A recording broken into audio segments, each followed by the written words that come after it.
മലക്കുൽ മൗത്തിന്റെ വരവ് കണ്ടപ്പോൾ കിടുങ്ങി വേഗം.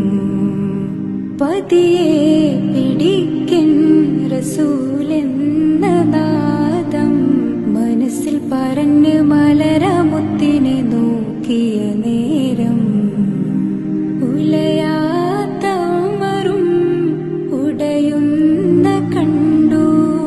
ഉടലായ മകളും മുരുകുന്ന കണ്ടു.